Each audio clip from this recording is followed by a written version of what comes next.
This is the Bonus Section Podcast, episode number 29. Are you fully aware of your blind spots?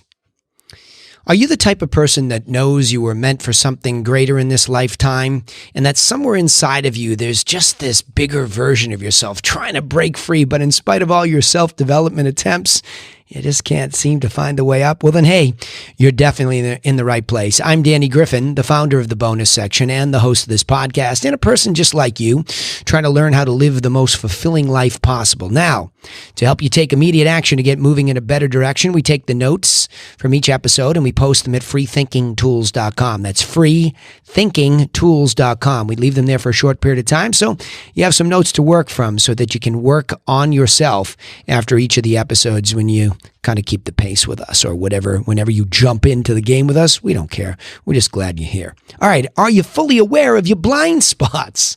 This is a tough subject here, especially when you're trying to help your kids through life and you know what you know. And man, you look back at yourself at a younger version, you say, man, was I blind to a lot of things, and I wish I knew back then what I know today. So let's try to tackle this. All right. Well, the first thing, when I started to make my notes on this podcast episode, I started to think, wow, that's pretty overwhelming. When you think about all of the great things that you could do with your life, it's difficult. And for me, as a young guy who was very ambitious, and I have a lot of different interests. I was once called by my high school counselor the Renaissance man, the rebirth man. I was interested in all sorts of things, from all sorts of, sports to drama to academics to, really everything. I was curious. I was like Curious George. I was so interested in being well-rounded, and I thought that was a good thing.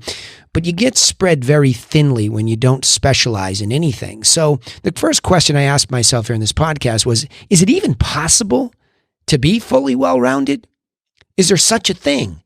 Because you can really stretch yourself so thinly. And when you do, and you're trying to specialize in so many things, and now I ask you this question, are you aware of the blind spots? So now you want to be, a great actor, and you want to be a great student, and you want to be a great athlete. Oh my gosh. Think about all the blind spots. You don't know what you don't know about each one of those things to move towards being professional in any category.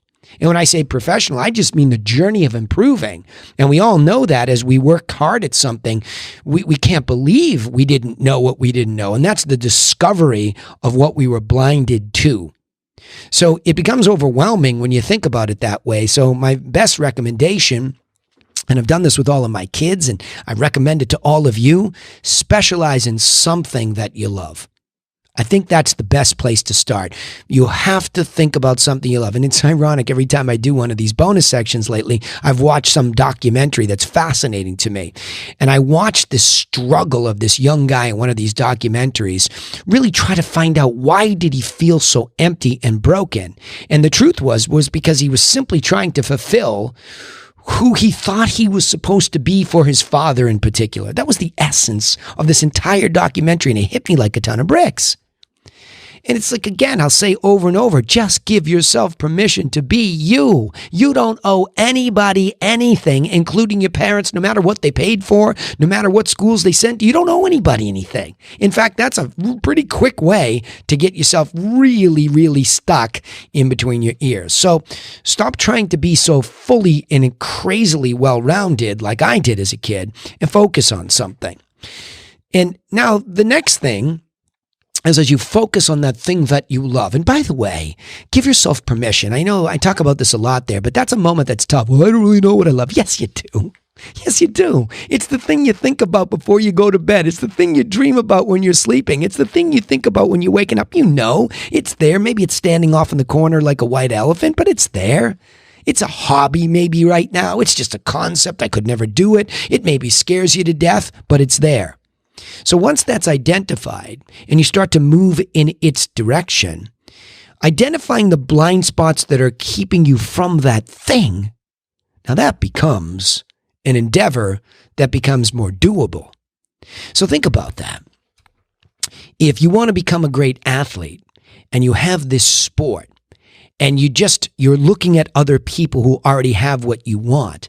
And you say, oh my gosh, they have a tremendous whatever. Let's use something other than what my kids do. So let's take an analogy for football. Okay, I don't have any kids that play football, but as an observer of the game, and I'm coaching, let's say, a young guy who decides he wants to become a football player, wants to become a quarterback.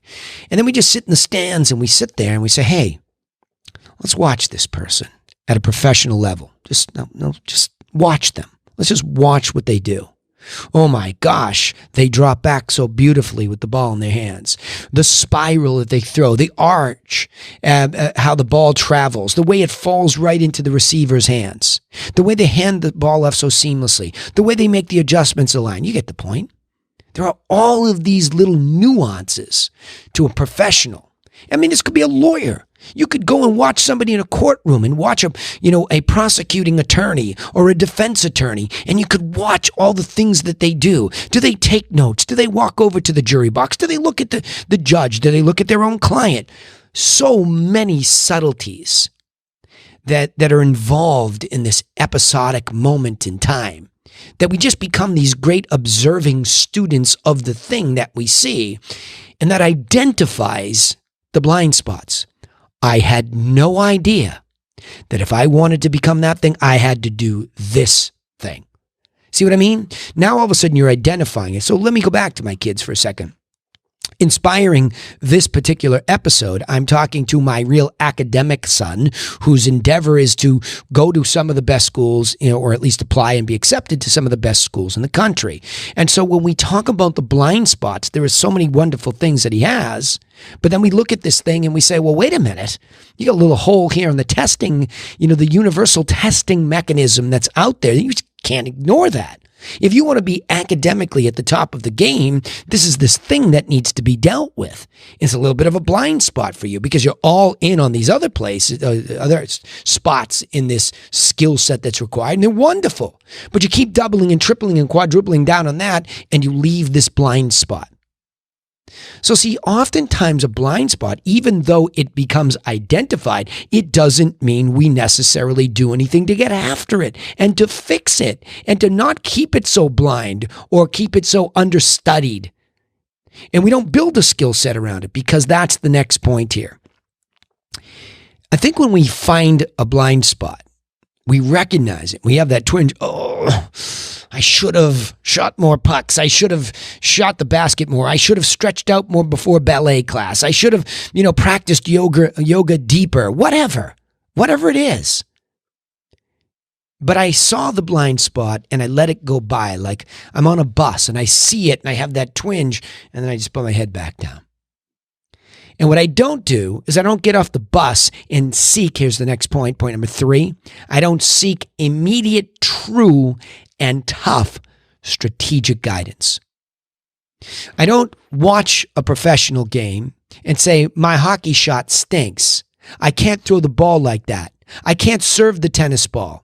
I could never speak in a courtroom like that. I could never focus like that engineering student. And we let it pass.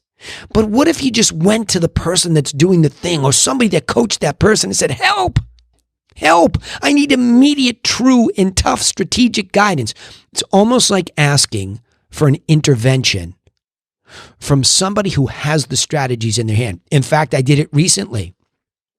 I've been bumping along with my online businesses, doing these podcasts, and I wanted to look at it from a business perspective, and I knew that was a blind spot. I don't necessarily know the full strategy for taking certain, information knowledge, packaging it up, and selling it online. So I sought immediate strategic guidance. I looked and I looked and I looked and I looked. I said, who else teaches people that are good at this? And I went out and I sought somebody and I hired them. Period. And I have them colliding with me into, what don't I know? How do I need to do this? What is the next step? Tell me what I'm not knowing. Tell me about my blind spots, then tell me what to do. And if I do that wrong, give me a slap on the side of the head and get me course corrected quickly. See, you have to be, in the moment of identification of the blind spot, you need to almost get strategically nervous that, oh my gosh, I'm the problem. I must go get guidance. Where is it? And by the way, what a wonderful world we all live in now that you can very quickly Google who is the best strategic coach for this thing. That's all you have to do. What is the best online certification class I could take? What is the best school I could attend for this thing? See, so many of you that are at college age and looking to go to school, you want to get into a good school. What does that even mean for you? You want to become this thing. You want to become a lawyer. Are you going to an undergraduate school that has a fantastic pre-law course, right? Or track for you to be in? Do they even have something where in less time you can get your law degree as well? Have you even thought like that? Or are you just sort of meandering along saying, I'll just take a general history class and I'll take some writing classes and then I'll go to law school? Why are you thinking like that? If you know what you want, seek immediate, true, and tough strategic guidance. I don't care how young you are. I don't care how soon it feels like to you. And if you are parents that are trying to get in the way of this process, stop doing that. That is your perspective. That's your blind spot. That's the way you see the world. If you have somebody that you guide, you need to ask them authentically. If they were to give you an authentic answer of what they truly want, what direction they truly want to go in, then you have an obligation to help them seek out the strategic guidance that you may not be capable of giving them. You have to help them seek that out and help them figure out how to be resourceful to pay for that guidance, to pay for that strategic intervention that they so desperately need. And you always want to play the game. I tell my kids, you want to play this game like you're always behind. The time is running out. Again, I'm making this a game worth playing. Remember, this isn't pressure. Don't mistake this for pressure. Because things will, if you are true to yourself and authentic and you seek guidance and you keep pursuing that thing, you will overcome the fears and you will eventually get it. You'll get it in the time frame within which you become aware of all this stuff. But you can still get it. It's never too late, he said. It is never too late. It is never too late. It is never too late to go seek what you want. So I don't care how old you are. However, the minute you become aware that there's a blind spot, attack in a positive way. Attack that thing. Go get that thing. Get the guide. Say, come on, let's go. And find somebody who is really a dissenter. Somebody who just doesn't, say, oh, well, sort of, it's okay. No, yes, I love it. I've been waiting for a student like you. I've been waiting to take somebody up the mountain like you. You sound like you have all this enthusiasm. You sound like you really want it. I'm into it. Let's go. That's what you're looking for. It's a partnership. And the last point here, I'll go into a little bit more, is then what? Okay? Now you start to identify that blind spots are everywhere. And by the way, the big macro ones or the big ones are the ones you see first, okay? You recognize, oh my gosh, what am I doing? I'm in this general education program and I keep talking about I want to become a doctor. Why am I not in the pre-med class already? What am I waiting for? And you attack and you go and you seek the guidance of the guidance counselor at the school and you course correct quickly. Or before you even get to school, you do it. Or you're in a dead-end job, you stop and restart. Doesn't matter, okay? Because at this point in time now, you have to recondition your behavior patterns to see blind spots more clearly until they become strengths, right? So what that means is once the big rock is in the jar, oh my gosh, I should have been studying this thing all along. That's the big rock. You put it in the jar. But now you become aware of asking yourself the question, what don't I see now that I didn't see this big one? Right? How did I not see the big white elephant in the jar? If I didn't see him, now what about all the micro little hinges that I have to put together to really become an expert? By the way, I believe this is what professionals do, right? I believe that professionals are the people that once they get some of the big rocks in the jar, then they have these modules and they refine them. And they get smaller and smaller detail. That's why when you see a pro at anything, I'm like, oh my gosh, they're so talented. Stop saying that. Go read books like The Talent Code to wake your perspective up. Don't steal from a professional all of the thousands of hours worth of work and obsessive work they did to pursue that thing that they loved. And don't rob them of all that reconditioning of their body movements, their behavior, their thinking. See, that's what they did to make it such an amazing strength that they simply outdid all the other people who are trying to do that thing. I mean, I think here I am as a New Englander, and I've had this incredible benefit of watching the New England Patriots have this incredible run with Tom Brady as quarterback. And if you go back and you look at his story, and you look at how floppy he looked in his NFL combine, it's like, what? This guy's going to be one of the greatest, or at least most successful quarterbacks in the history of the league. Why? How? Because he continuously reconditioned his behavior patterns.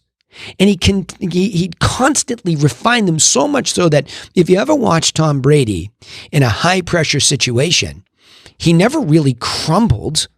In fact, he would get, and he's a pretty emotionally a strong guy where you'll see him wear his emotions on his sleeve, but he never really crumbled, and it was almost like he got quieter. When the fever pitch came in the heat of the moment, you could see him get quieter. So it wasn't really this talent thing, because you could see that was clearly, he was out-talented, quote unquote, by many people in the NFL Combine. But over time, this obsession with these little hinges, these little distinctions, they changed his whole behavior pattern so that even in the peak moments of stress, you could see this hyper-focus. The 2-minute drill. Behind. Always you were worried about what Tom Brady could do in that moment in time. And you just simply didn't realize it was because he had changed the way his whole body and mind thought about a situation like that. So pressured moments actually became moments of strength. He could elevate in those moments. And I think that's what's astoundingly exciting about understanding that if we know where these blind spots are, we can attack them with guidance. And by the way, Brady was known for doing, I guess, non-traditional methodologies for training. There was some contention with the Patriots when he brought in his own trainer, mindset trainer, physical trainers. He did things differently. And nobody could understand that somebody could do things outside the norm. And people get their feathers ruffled by that a little bit. Didn't want his trainer on the plane or around anymore, whatever the guy was teaching him or saying. They were threatened by it. You see, because when somebody goes so far deeply into identifying, and actually, I think there's a tipping point where somebody like that starts to seek out blind spots aggressively. And what's happening is you have to understand this. The difference between somebody like that and really good professional football players, it begins to get so separated that we don't even know how to explain it. It's a phenomenon, we say. I don't think so. I think it's a process. And I think it's a process for somebody who knows what they were meant to be and just falls in love with the never. In fact, as I'm recording this podcast, the guy is, well into his career. Everybody's saying, you should quit. And here he is still on the field winning for another team, unfortunately, at this point in time, but winning. He's still winning. He's still playing at a top level. And everybody just says, how could it be? It's because of this kind of a process. Think about it. I mean, I'm no doctor here. I'm not trying to play a scientist. I'm just telling you I have an incredible ability to just simply observe things as the way they are and speak common sense and logic to myself and share it with you. Don't believe me? Go watch anybody that's at a high level and then start to do the research. How many thousands of hours did they pursue getting real feedback and real dissension from coaches and strategists, and keep looking for the little edge? That's what athletes call it, right? Or even professionals in business. I'm trying to get the edge. And it's not just a volume of hours. Anybody can put in hours.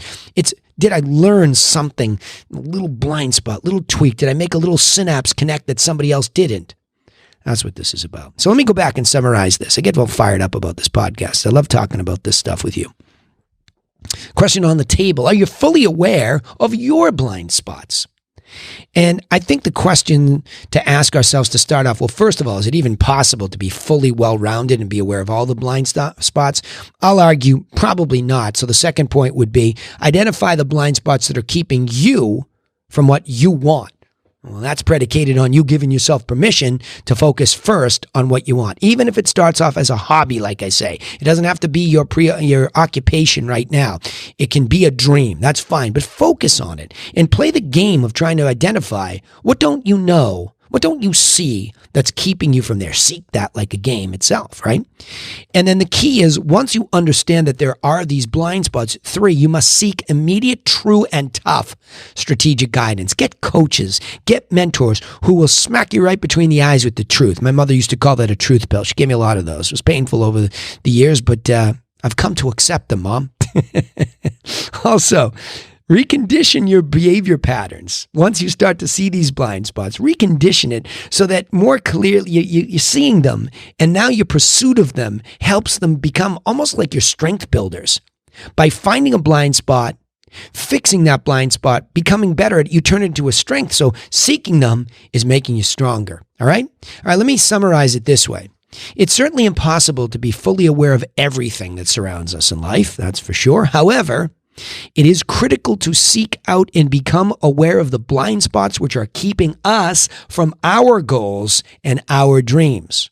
Once they're identified, or perhaps even beforehand, it's critical to seek out guidance that offers direct, strategic challenge to help us modify our behavior patterns and overcome those obstacles and turn them all into strengths.